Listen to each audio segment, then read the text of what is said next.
everyone. Happy Friday. Firstly, I would like to wish you all happy Friday. Hope you're keeping well and safe and healthy. That's very important. End of the week, and I'm very excited to end my week on VCTV as always. Today, the topic is very close to my heart, as much as close to you all.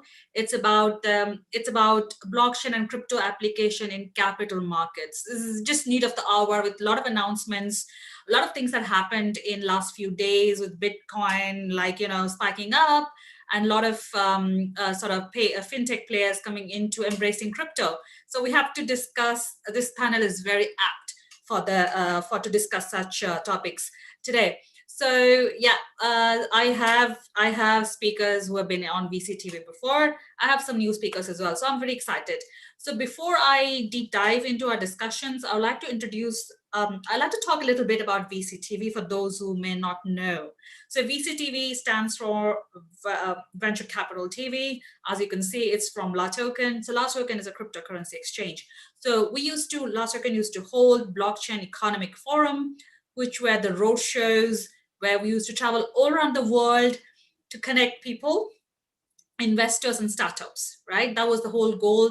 Startups are the one who are looking for fundraising, and investors are the one who are looking for good projects to invest in. So that was the whole goal, and that goal and objective has remained totally intact with VCTV as well. So because of the pandemic, we moved very quickly online, and that's how VCTV was born in March 2020. I've been hosting VCTV since then. I host it every day, Monday to Friday, 8 p.m. and a very fixed time, Singapore time. We have other shows as well throughout the day, and you can check our website for more details. So yes, my name, I just want to introduce myself as well a bit. For those who do not know, most of you know me already. Just for those who may not know you, my name is Sonny Mohanty. I'm the regional director of La Token. I'm based here in Singapore. Yeah, that's me. I love hosting VCTV and meeting people like you. Okay, welcome Mushir, welcome George, welcome Girish for the first time on VCTV. So I'd like to start with Mushir, who is dialing in from Hong Kong first. Hi Mushir, welcome to VCTV. Happy Friday. How are you today? I'm good. Thanks for having me again, Sonny. Pleasure to join Token and this panel discussion. Perfect. Could you please introduce yourself briefly and the company you represent and what you do in the space? Thank you. Sure. So I am a founder and managing director of FinStep Asia. We are a startup, scale-up, and technology company advisory firm where we help companies to go to new markets. We also have expertise in working with large corporates in finding problems, statements, solving solutions, and we do bespoke research on a host of topics and run events as well. Our expertise in this space lies from my background in trading as well as in fintech as part of the ecosystem, and having reviewed the space from looking at how blockchain has been transforming financial services, not only from a crypto perspective, but also in terms of various applications across FS. Perfect, and we look forward to hear from you more. Thank you so much, Mushir, and welcome to VCTV. Next, I have George. Hi, George. Welcome back on VCTV. How are you today? Happy Friday, and where are you dialing in from? I'm actually dialing from Cyprus, although I was in Dubai most of the time, but I had to. It's almost the Christmas holidays, so spending a bit of time also with the family. It's a pleasure to be here. I am lucky enough to head a few organizations. One of them is the Global Blockchain Organization, which promotes the usage of blockchain for good and blockchain as an efficiency tool. I also have a DeFi X project that we launched October 25th. And we're also in the process of relaunching an organization that I manage called Ubuntu Group, which is about gold tokenization, stable coins, and allowing ecosystem marketplace across Middle East and Africa and the rest around the world. So it's a pleasure to be here. All right, perfect. Thank you, George, for the introduction. Seems like you are doing a lot in the space, DeFi, tokenization. We are really excited. Our audience is really excited to hear more from you. Last but not least, we have Girish as well, who's joined us for the very first time. Girish, welcome to VCTV. Are you there? You are on mute, Girish. You have to unmute yourself.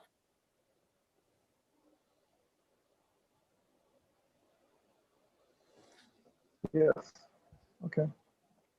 Yes. Hi. Can you hear me? Yes, we can hear you. Welcome to the weekend episode of VCTV. We would like our audience to know you a bit. Please, can you help introduce yourself, like what you do in the space and how long you've been working in the space? And yes, please, thank you. Yes, I've been in the financial markets for more than 30 years, and last 3 years I've moved into the emerging technology space, mainly blockchain, and now slowly into AI. I've conducted a lot of training sessions for HNS, UHNS about blockchain and cryptocurrencies, and mainly Bitcoin, basically all over Asia and Middle East. And now we are looking at a phenomenal tipping point, which can just basically really have a massive tsunami and explosive growth to the entire crypto space and tokenization, which is currently happening all over now. And this is what the audience would like to hear now from all of us on the panel, that what is the future for basically how for blockchain and crypto space in the capital markets, which includes equity markets, real estate, commodities, and everything else. All right. Wow. There are a lot of things, a lot of experience in the space, Girish, and our audience are going to love listening to you today. And welcome again on VCTV. Fantastic. Oh, Gary is here. Gary, hi. Happy Friday. How are you? I thought I might not see you on the Friday. No, I've already been on one today. This is my second VCTV. Right. I knew you'll be here. Don't worry. I mean, I was just kidding. Okay, Gary, happy Friday. Welcome back to the weekend episode of VCTV. We're finishing the week. We want to finish the week on a good note. So, Gary, for those, we have new speakers today. Just please help yourself. Help introduce. Help myself. Oh, well. Oh, no. I didn't mean that. Help myself. Like a self-psychologist here, My name is Gary Fowler, and I'm a serial entrepreneur. I've done 16 companies. I've been involved in 2 unicorns. Click Software, I was on the original team of. It was sold to Salesforce for $1.35 billion 18 months ago. I'm also the co-founder of Viva.ai. Eva is one of the top AI HR tech companies. It's also nearing the $1 billion mark today. I am the CEO, co-founder, president of GSD Get Shit Done Venture Studios, a Silicon Valley-based AI venture studios. I'm an investor. What else? I've written 103 articles now in the last year on artificial intelligence and quantum computing, particularly interested in the intersection of AI and quantum. I don't know. I'm a clinical psychologist. I went to school in Russia also for 5 years at Moscow State University. So, I've been around the block a few times. I'm a country boy from Pennsylvania too. Yes, and we know that. Okay, thank you, Gary, and welcome back on VCTV. And we love you as much as you love VCTV, and audience love to hear from you. And I'm sure you have so many fans out here within the speaker community as well, who always love to hear your insights on be it AI, quantum computing, and whatnot. And thank you so much. We are all set with the introductions about the speakers for the very, very interesting topic today. So we are covering it for the first time on my panel show, blockchain, crypto application in capital markets, right on time as BTC, Bitcoin, sort of touched 23,000 USD, I guess. Right now, I just checked out. So a lot of things happening. A lot of players like American Express just announced. I just saw, they acquired a crypto exchange.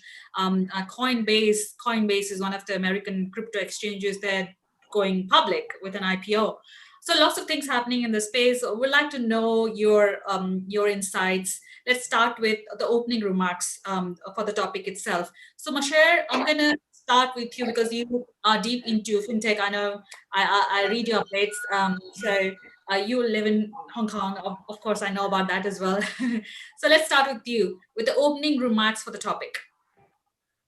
Right. Thanks again, Sonny. And when we look at this topic, right, I think we need to clearly do a bit of distinction between blockchain in the capital market space versus crypto in the capital market space. Right?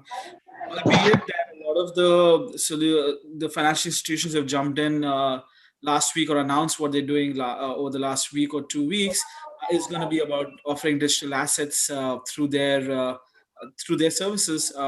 The key element for me is how blockchain for financial services has evolved in capital markets. As I 4 years ago, almost 5 years ago, my previous employer, Sorry to Grace Park, interrupt, had released Moshe. a Sorry. report on blockchain for capital markets, right? So the topic isn't new, but it's evolved to now having a lot of institutions using it. So when I look at this topic, for me, it's about the maturity of blockchain to be able to handle large scale transactions and more importantly, an acceptance from regulators and financial institutions to deploy it for large scale applications. So that's where I would start off with saying that we have reached a point, inflection point, where now a lot of institutions trust the technology and are able to deploy it for large scale applications. All right. Great opening remarks for the topic today, Moshe.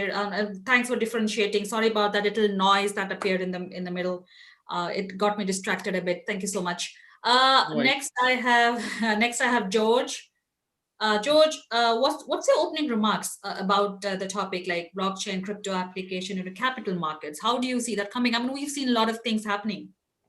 Well, I think there's several angles to address the issue and the topic from. The first one is to address it from the point of view of the stakeholders. And the stakeholders include people like the regulators, so the people that create the regulations for things like tokenization, as an example.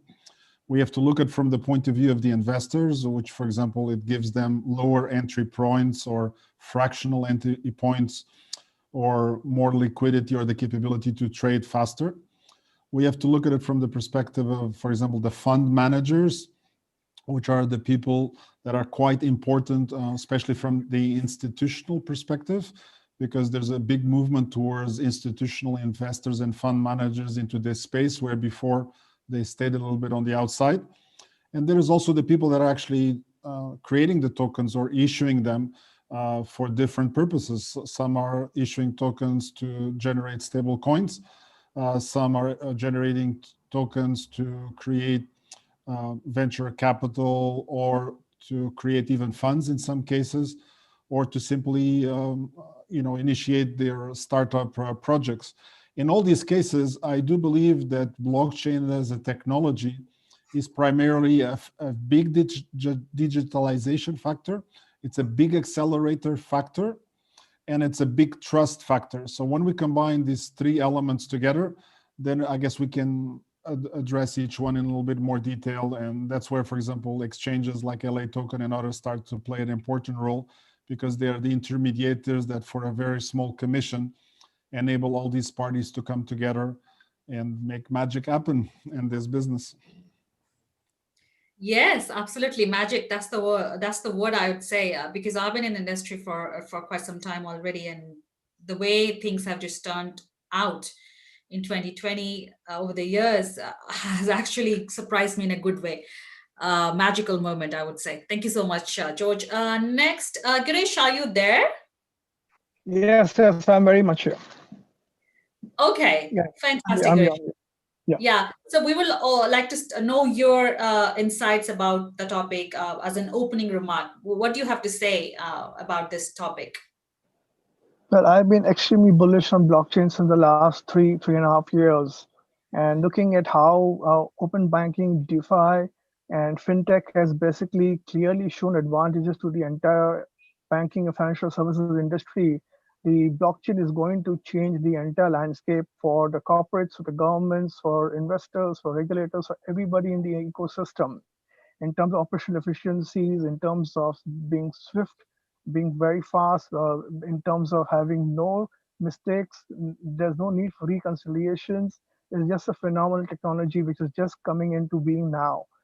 You have World Bank already doing and issuing bonds on the blockchain. You have the large banks from the US, Europe already doing a bond issuance on the blockchain, and slowly they will go into equities and tokenization, which has clearly changed the entire landscape on how the unbanked, and the underbanked can be on the blockchain with having the banking facilities, and in the Hello? Have we lost Girish? investors who could not invest was the risk there. So this is how blockchain is going to change the entire spectrum of basically the financial markets, and even for governments and even for corporates. So I'm very happy to see it now. This kind of digital transformation after the COVID going to just explode now. Yes, absolutely. Totally agree with what you just shared. Government embracing blockchain is a big, turning point for the technology. Gary, over to you. I mean, with the opening remarks for the topic. Yeah. So, I mean, I agree with a lot of what's said. However, I've written an article, I guess last week, on why quantum computing is going to make blockchain obsolete. So we've got some other challenges coming down the pipe. You know, when you talk about systems that can be 100 million times faster than conventional computing, a blockchain is hackable. So we need to look at, the other thing is cybersecurity in the blockchain. Now, you know, we've got more mass adoption of it. We need to make sure that it's secure and that we're not getting into issues. The other thing is the combination of AI and blockchain is going to dramatically increase the effectiveness of the blockchain. So, you know, I'm not a guru in the capital markets, although I'm an investor and, serial entrepreneur. And I can tell you from the, what I see with I have 16 startups, growth stage companies today, that this is a great opportunity. But I come in with some caution. One is, remember, it's not unhackable. And so we had better look at cybersecurity. I've written several articles in Security Informed about the vulnerability of blockchain. So we better understand those and not think it's a cure-all and end-all. And the other thing is, as I said, quantum computing. It's going to change everything, and blockchain will not be secure with quantum computing unless you have quantum encoding. Wow, that's a very contradictory statement, but I would love to know more from you, Gary. So how quantum computing, anyways, quantum computing is very much futuristic for me as well, and also for our audience. We'd like to know more how that can disrupt blockchain if this factor is not met. We'll come over to you later with that Sure, question. absolutely. Thank you. Very interesting. Great. Bashir, over to you. So would you like to focus on blockchain or crypto, or are you going to talk about both? Like what kind of, so basically, are you invested into Bitcoin? Let me just start with you first. Do you invest into cryptos at all?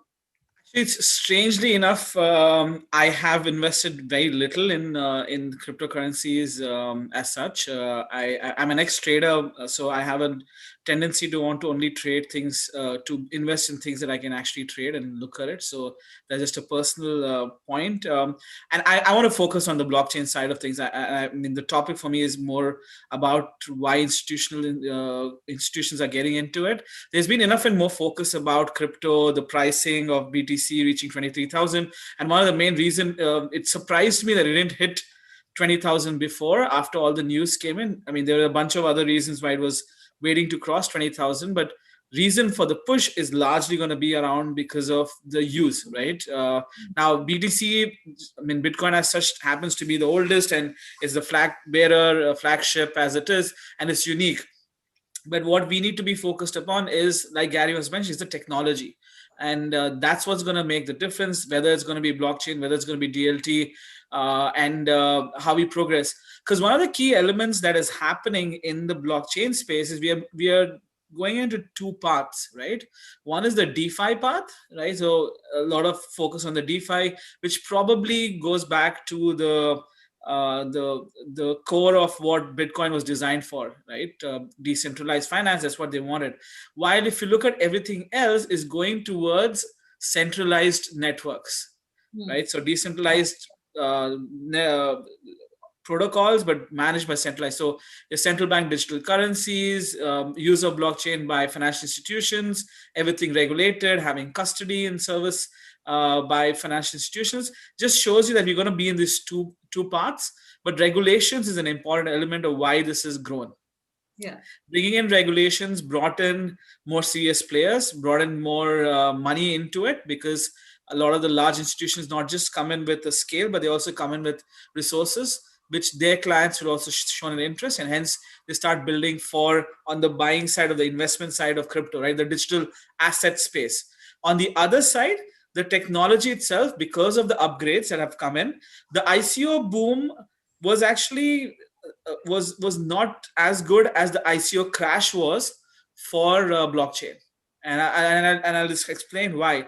Simply because when the ICO boom happened, there's a lot of money that was going into random ICOs.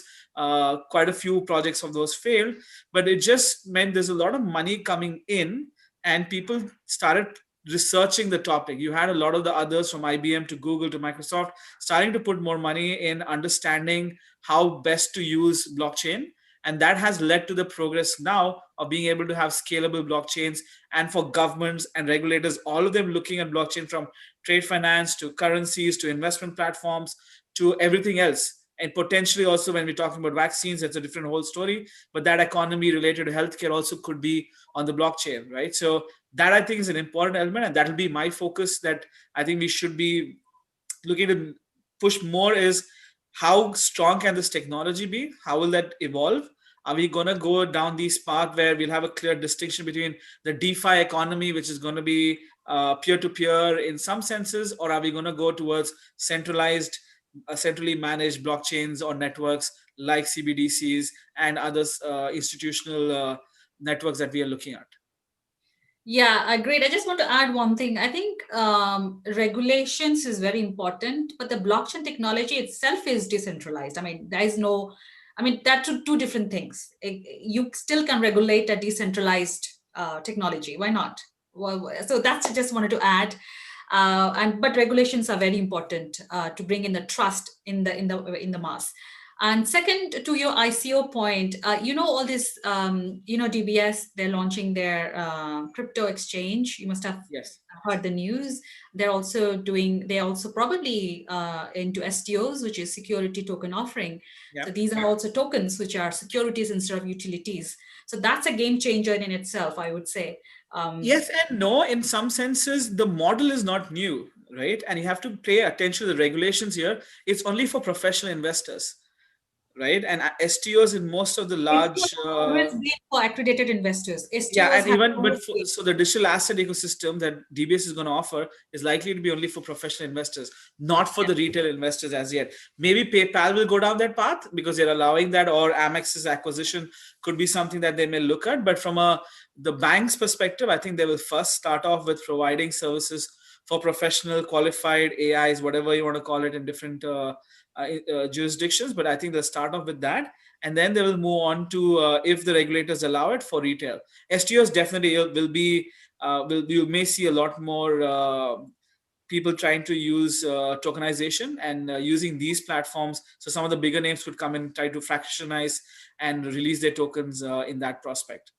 Yeah. So George has been associated with a few STOs in the past. So George, do you like to continue with what we were discussing with Mashir, or do you have any other? No, I'm happy to get into both the discussion that Mashir had, as well as with Gary as well, from both sides. But first, from Mashir's perspective, I do believe that the future is going to be hybrid.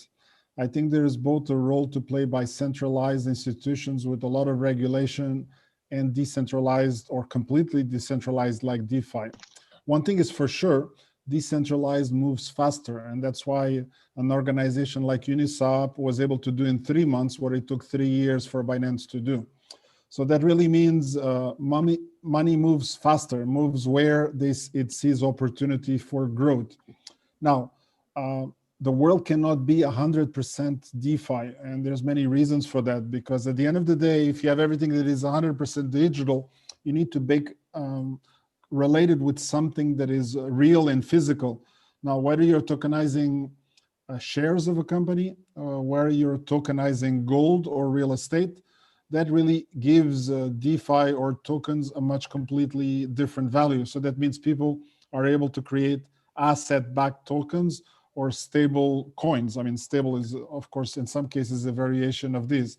But at the end of the day, it is important to note that both CBDCs as well as DeFi world will cooperate together. And the best example of that, although Bitcoin, we can call this almost like blockchain 1.0. A few years later, we had Ethereum, we can call it blockchain 2.0. Today, the two cooperate together. That's why, for example, in Ethereum, although there's no Bitcoin, we can get wrapped Bitcoin, which means it's exactly like Bitcoin. We just put Bitcoin in custody somewhere, and we enable to trade it at the real value that Bitcoin has on the market. So the two worlds can cooperate in a completely different way. The point that Gary brought around is actually dear to my heart because I've been in cybersecurity for over 23, 24 years. And his point is correct, but I differ in a few areas. I do not believe that we have yet reached the stage of what I would call quantum reality, in the sense that, yes, quantum computing is available. Quantum computing is a threat in the not too distant future, and you need to keep upgrading the capabilities of blockchain to defend itself against any future threats associated with quantum computing. However, we have much more realistic threats today. Although the blockchain itself is a technology of trust and it's completely or almost 99% secure, we still have lots of attacks. $2 billion of funds got lost last year. 5 to 7% of all Bitcoin got lost. Why? Because there is critical flaws in the system.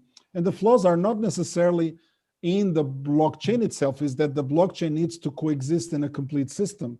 And this complete system is things like digital wallets. Maybe the blockchain is secure, but the digital wallet is not. Maybe the blockchain is secure, but we have not given enough skills or security awareness skills to the user who gets phished and provides his key or loses his key. We don't have always key recovery systems for anything. Definitely there is no key recovery systems for Bitcoin unless you're using some kind of custody service. So I do believe that there's immediate threats that we need to address with a blockchain aspect. The other thing that I like to mention is that any kind of application, once I say, oh, this is a blockchain application for capital markets, blockchain is maybe 5% of the whole application. The rest is full stack development. What does it mean? If I have a mobile application, this is my mobile. It's mobile code, it's iOS, it's Android. If there is flaws in Android that can lead to a vulnerability, the user will get hacked and the funds will disappear. So it's sometimes so we have to understand that things don't leave an absence of the entire ecosystem. So there's a lot of work that needs to be done in cybersecurity, much ahead of even what I'll call quantum threat. The last point is the coexistence of blockchain with other technologies. I do believe that the biggest benefits in blockchain will come from the coexistence of blockchain with other technologies, whether it is artificial intelligence, whether it is cloud computing, whether it is 5G, whether it is robotics, or a combination of the above. So when you are able to combine various technologies in a creative way, you're able to create products that are quite unique, quite differentiable, and add new value. And obviously those ones are the ones that are going to capture the attention of the market, and they're going to create the future unicorns. One thing about unicorns, I'm not always so bullish about unicorns. I believe the world is made out of unicorns and zebras. What does it mean? Yes, we'll have a few unicorns, but the bread and butter of what we do is businesses that are profitable day in, day out, because they have found a good business model. And we need to invest in both.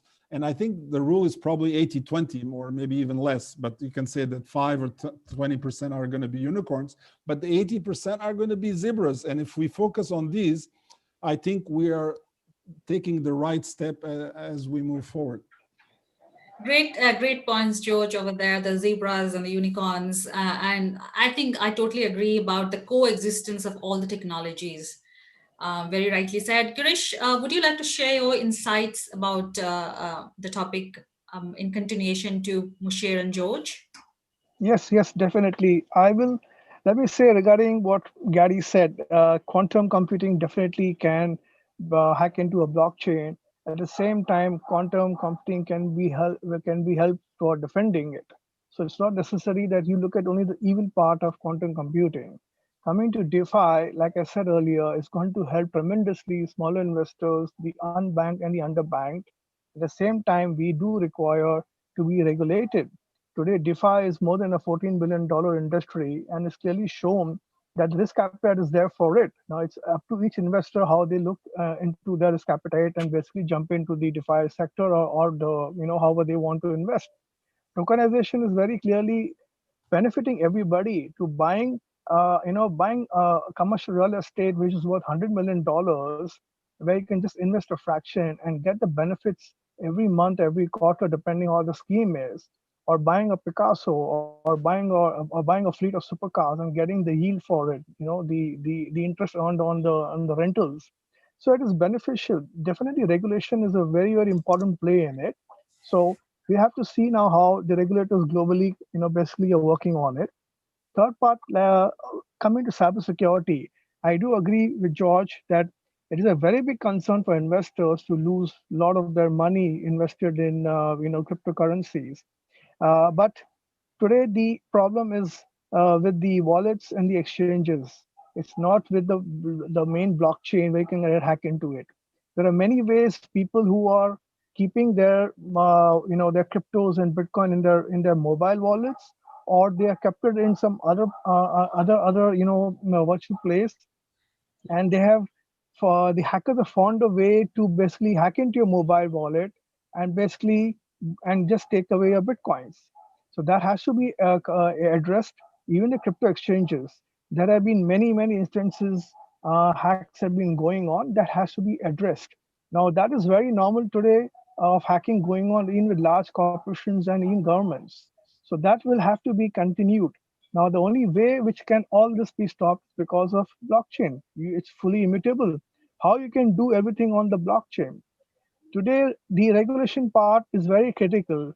The blockchain ecosystem allows the regulators to be a part of the transaction at the same time a transaction is going on and it's approved. So it makes the reconciliation process much more smoother Yeah, hello. Sorry, I think I've lost Girish now. So Gary, let's discuss a little bit more about how faster, quantum. and actually not required to do so. Process, and all So the Girish, regulators, we lost you for a bit in the middle. so I'm saying in the entire transaction, if everybody's there from the ecosystem involved while the transaction is going on, there's full transparency. There is nowhere there can be any issue of this being a dispute that this transaction didn't happen. So blockchain is critical. It is important. Regulation is important.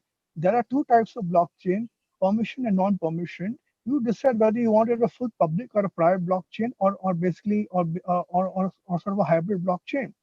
So looking into the whether the blockchain is for the industry, for the corporate, for the entire investors, for the citizens, only for the government, how it can be controlled, it's very possible on blockchain.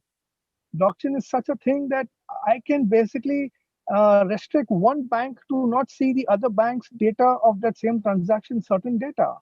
So there are many ways I can restrict certain data not to be seen by others, even on the private blockchain. A Right. public blockchain is very successful today and is being shown. The only limitation in the blockchain today is the scalability to a level what Visa is doing, about maybe what 60,000 transactions per second. But we are getting there. I would Yeah. expect that in the next 2-3 years we'll surpass it. I know a couple of Absolutely. blockchains from South Korea which are already there. So it is Right. successful, and I do concur that with others that there are limitations, there are disadvantages, but let us see really what happens from this year. There was a hype cycle 2 years back about blockchain. If you see the Gartner growth cycle, and I would expect that this to really pick up now because the large banks and corporations and the government are very keen to do transactions. Just 2 days Absolutely. back, a UAE bank, Al Hilal, issued $500 million of bonds, Sukuk bonds, Sharia compliant bonds. So there Right. is a very good traction happening now. Absolutely. Thank you, Girish, for sharing those insights. And governments and regulators are embracing blockchains, which means obviously that's sort of them moving the capital markets very fast out of the hype cycle, as you rightly said, Girish. Well, Joe just shared something. The first quantum encryption in 2002. So quantum can be used to attack, but also protect and defend blockchain. So sorry, Gary, would you like? This is like kind of controversial, but still, we'd like to hear your insights about that. How quantum computing is a threat to blockchain technology, and why not? So let's just, I just shared an article that I wrote a couple, I don't know, a couple weeks ago, maybe a week ago or so. But I mean, this again, I'm a country boy from Pennsylvania, so we're simple about these things. If it's black and white and it's in a field and it has horns, it's probably a cow, right? So the thing with quantum is simple. It runs a lot faster. So imagine being able to do a transaction that would take 10,000 years in 200 seconds. So we're just able to attack the system and attack those algorithms very, very, very quickly. So Jorge is right. You know, my vision is there's going to be like quantum cyber protectors. So probably on a country basis, we'll have these, you know, defense and offensive systems that are, you know, protect and defend. And it's not, you know, on one side, on the quantum, I don't know how much the rest of the panel knows about quantum, but quantum computing is unstable, highly unstable. In fact, I liken it to erosion. You know, you can't stop it, you can only slow it down, right? So the, the quantum, the good news is that we're in for, our humanity is in for another entire revolution. Our lives are going to dramatically shift because of quantum computing. Imagine, I just was on a panel in Europe a couple of weeks ago on drug discovery and artificial intelligence. We'll take AI, machine learning, and quantum computing, and you can find solutions very, very quickly. And that was just evidenced by Pfizer. Not a lot of people know that the vaccine, part of the research that was done on a vaccine for coronavirus was done on IBM Watson. So instead of using bench time, they actually used artificial intelligence. Well, imagine now on hyperspeed with a quantum computer. Imagine 10,000 years for a normal conventional computer can do in 200 seconds. That's incredible. So that's how much our lives will change. So imagine being able to use, I wrote an article, if you go on Mediums, on genetics, genomes, and artificial intelligence. Imagine being able to define the exact drugs that you need to have at any particular time, consistently monitored. It's just a powerful impact throughout humanity. And in terms of the, you know, we always have, I remember when I was in graduate school, I took a undergraduate course in criminology, just for the heck of it. And I remember the one class said, you know, whenever you have a solution to a problem to protect, the bad guys always come up with a counter to be able to crack it. And that's what it's all about. So it's always this, you know, give and take, give and take, give and take. But quantum just is at a different level of being able to access the information. So it's going to make, in fact, I have an article today in Forbes magazine on quantum computing and cybersecurity, Jorge. So it should be released in a couple hours. And we could spend the rest of the day, we could spend the rest of the month on this topic. It's Right, I'm sure we can. but the net is, it's just a lot faster. We're gonna have to, we need to understand that. I don't want people to be too complacent and think, well, blockchain's gonna solve it. We don't have to worry about it. Nothing's gonna happen, because that's not the case. Because when the bad guys get it, and it will happen sooner than later, nothing good's gonna happen. And, you know, so the exchanges that have been vulnerable to attack, I think what I read, what, $2 billion were taken out of the exchanges. That's a lot. You know what I mean? I don't know about you. I mean, for me personally, you know, I had my identity stolen one time. And I Yeah. understand how quickly stuff gets to the dark web. I had to hire a security consultant to get my stuff taken care of. So, you know, the last thing, and I have a friend of mine that had what, 10,000 Bitcoins that he bought at a very, very low price, and he lost them. He's Wow, when was that? well, it was, I don't know, 3 years ago. I actually met him on VCTV. And so one of the things he was telling me, he said, well, you know, and this was not due to an attack. This was due to his system got stolen. His computer, his notebook got stolen. And Wow. I don't know. He had his wallet on his notebook and, stuff happens. He said, I didn't pay that much for it, but he's probably kicking himself today. Yes, So, I'm sure he is. the good news is, we've got, blockchain is a step in the right direction for sure, right? Yeah. Because it makes it a bit more secure. It's going to happen. It's just the next level. Quantum is also very, very quickly picking up steam. And we just have to understand that this is not the end all. And there'll be, beyond quantum computing, there'll be other technologies that come out that'll be even more aggressive. But we're in a dawn of a new era. I tell people, they ask me what it's like. I said, this is the beginning of the 20th century, and AI is a new electricity, and quantum computing is a turbocharger on steroids. Absolutely. Great. Well, probably we can arrange another panel like to talk about blockchain versus quantum computing, or just both the technologies with George and Gary and other interested speakers. Yeah, sure, anytime, whatever you want. It's so good to see you, Sonny. Although I miss seeing Minnie Mouse in the background, so it's very strange. I feel like I'm in a time tunnel looking at that design in the back of you. I know. That's what it's going to be like for going ahead. But I understand your emotions and feelings, Gary. Meaning is right here with me, but though. Anyways, yes, just conscious of the time. Mashir, we come to the end of the panel. So we'd like to know successful use cases and any startups that has surprised in a good way that you'd like to share with our audience. Successful use cases. I mean, we're starting to see some of the bigger institutions coming into the space. I feel we recently had announcements around issuance of bonds on using blockchain. You had Fusang looking to support CCB in Singapore. That hasn't gone through completely because of other reasons, but you are seeing situations there. So I think issuances of bonds is a good successful use case where startups can provide. You will see some real estate related issuances, I would imagine, in the coming days. Other successful use cases would be around capital markets. I'm starting to see more settlement and reconciliation starting to happen, and then custody solutions that are going to come out soon. So the likes of Hex Trust, who have been partnering with a lot of big institutions to provide them custody services for digital assets. And then you have cases like Ledger, whom Nomura have supported to build out a wallet. So you are seeing that happening in the real world. Yeah. All right.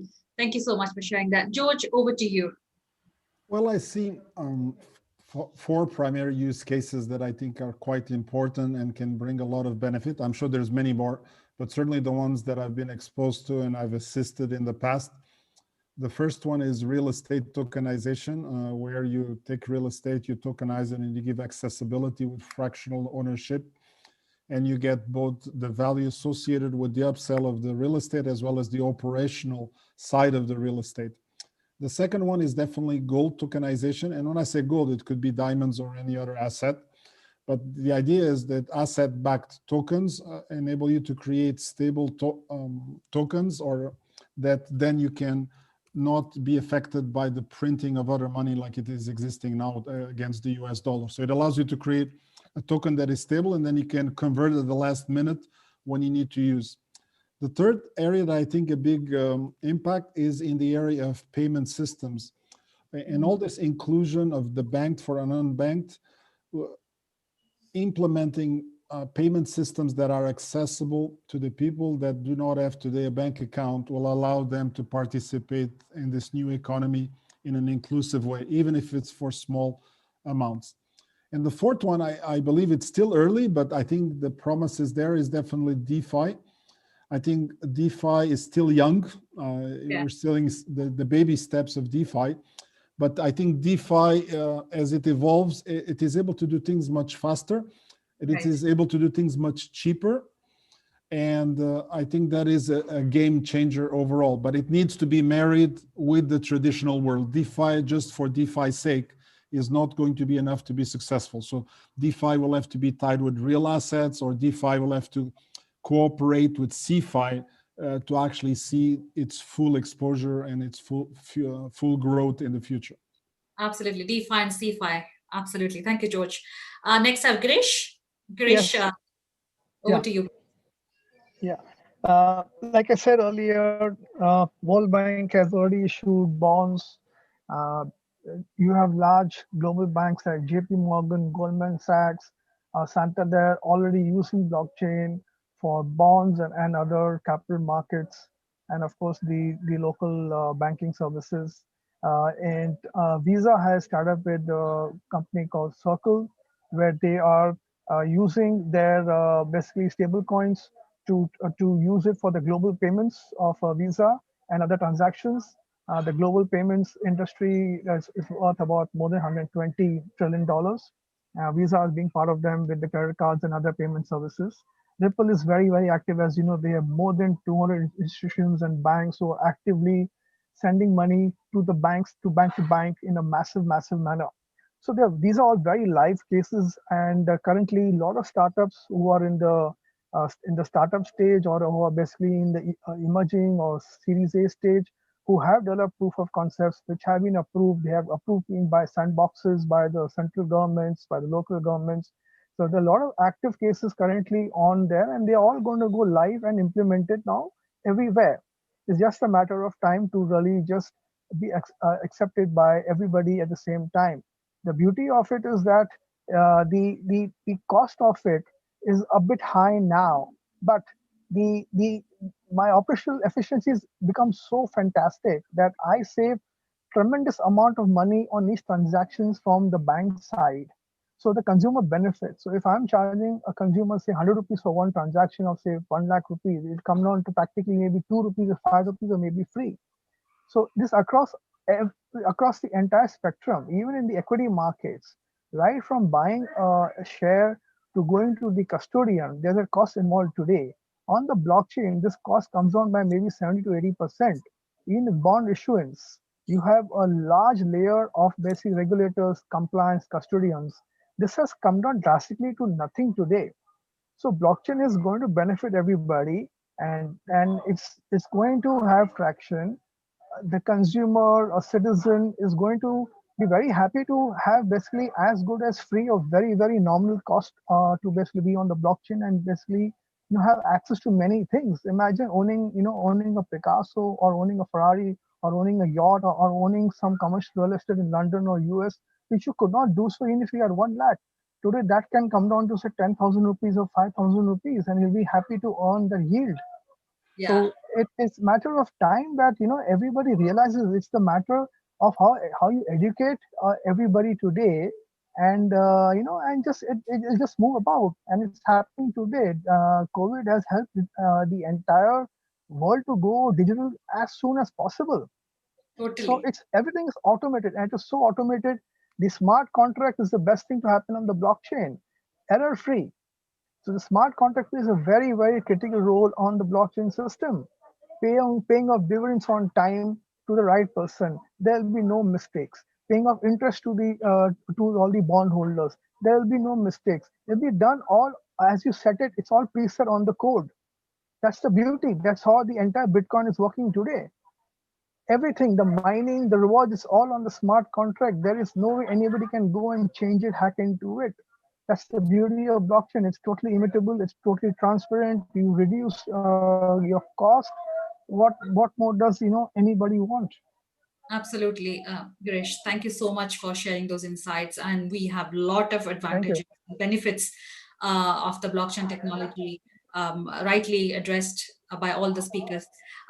Gary, again, last but not least, I would like to hear about successful use cases or use cases of the technology, crypto or blockchain. You can pick your. I mean, the situation is, so the good news is that, the democratization opportunity, and which I'm seeing all over the place from, I deal with Africa on almost daily basis, Australia, I mean, you name it actually today. So I'm really encouraged. So the more widespread use of blockchain is encouraging. It's definitely adds a level of security to the current marketplace, and we add artificial intelligence and machine learning to it. It's an interesting combination. I look at futures. I look at, as I've said, the quantum computing and that combination with artificial intelligence. I think that Today, it's a little bit different. We understand our vulnerabilities a lot better than we did a year ago. We understand what the opportunities are. We understand from a fintech perspective how difficult this pandemic has been in terms of the business, from banking and not being able to do, face-to-face transactions. So we've had to evolve and change. The good news is there's technologies coming in place to be able to help us through these difficult times and to really propel us, humanity forward.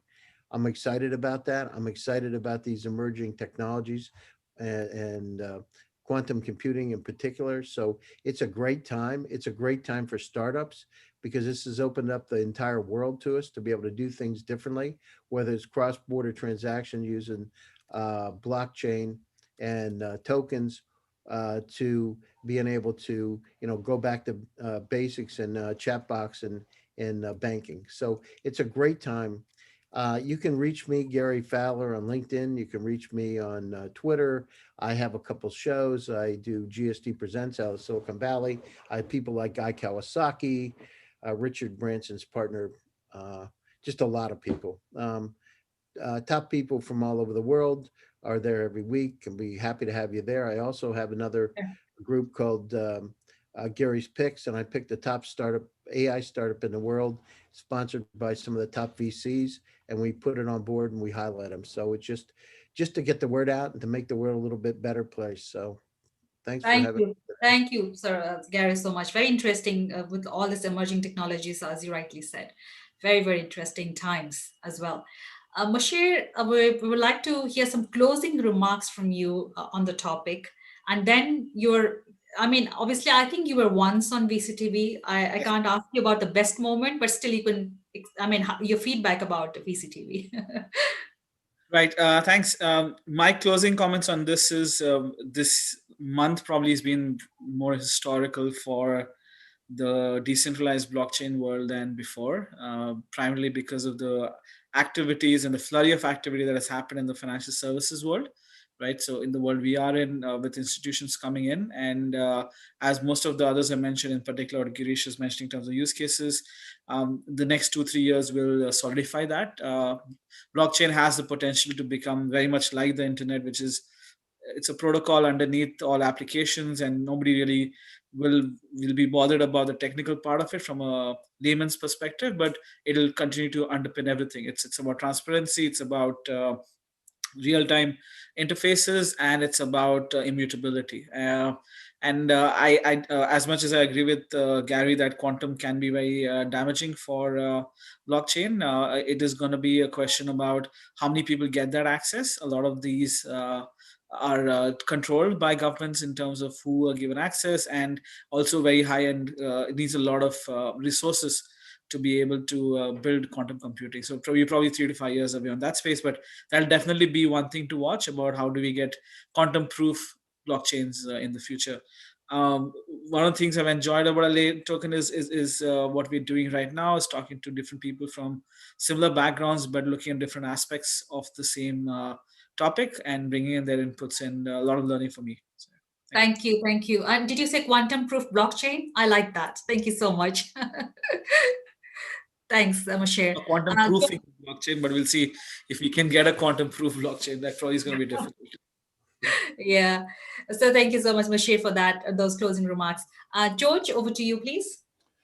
Yes, I do believe that blockchain as a technology is as important as the internet was 30 years ago. One has to look at blockchain as a new operating system. So it is able to create new types of applications, more decentralized, more transparent, more secure. However, I do believe that the best blockchain solutions are the ones where we don't know blockchain is there. So I do believe that we still have a lot of work to do on the usability factor, on making it simpler for the user to use blockchain. So once we have achieved that, then yes, we can move on to solve other bigger problems. And what's your best VCTV moments? Because you were one of the early speakers on VCTV. Well, for me, VCTV, the most important aspect that I enjoy the most is obviously the networking and the capability to exchange fresh ideas and being able to debate them in an open way. So I do believe that the best growth in IT and IT solutions comes from the contribution that everybody has, and there is not one point that is more important than the other. And it's important sometimes to even have disagreements, because at the end of the day, that's what helps us make a better IT system. Thank you, George. Thank you so much for that, sharing those insights. Girish, what's your closing remarks for the topic today? Well, the closing remarks is very clear that today your data is being used by others and being monetized, and you cannot have access to that revenue. Blockchain basically will help you do that. So you can imagine some point uh, the internet will be on the blockchain. How fast, when, I cannot tell you that at all. But definitely there are social media sites and other sites which are already on the blockchain. The best use case today, if you see about blockchain on the enterprise level, on the government level, is Dubai. Dubai has moved quite a few divisions in the government there on the blockchain. And by 22, 23, they'll have the entire governments functioning on the blockchain. The customs, the immigration, you name it, for the tourism industry. So you can imagine how serious they are about blockchain. Estonia is another a small country which are very, very proactive to be on the blockchain. So it's a matter of time. And I hope that my panelists, of course, they do agree with me about the advantages and beauty of blockchain. But it's us who will basically educate the investors and the citizens to basically know what is blockchain, why it's beneficial, and slowly they will start demanding for the blockchain. The main reason, of course, again for blockchain is corruption. It takes out corruption completely because of transparency. What more do you need then? If I have full transparency, if I know exactly where the money is being invested by the government on whether social cause or infrastructure, I am very happy. I'm happy to pay my taxes. Today, there is no basically way I can really know exactly how my money is spent, even for NGOs. So, charity based, okay, they raise 50 million, 100 million, 500 million. How they actually and exactly spending the end use of that money on the blockchain, there's full transparency. So that's what's required. So that's all I can say now about blockchain, why it should be there. Thank you. Thank you, Girish, so much. You are a very strong supporter. I can feel very strongly supporting the blockchain technology. Thank you. And I am as well in support of you as well.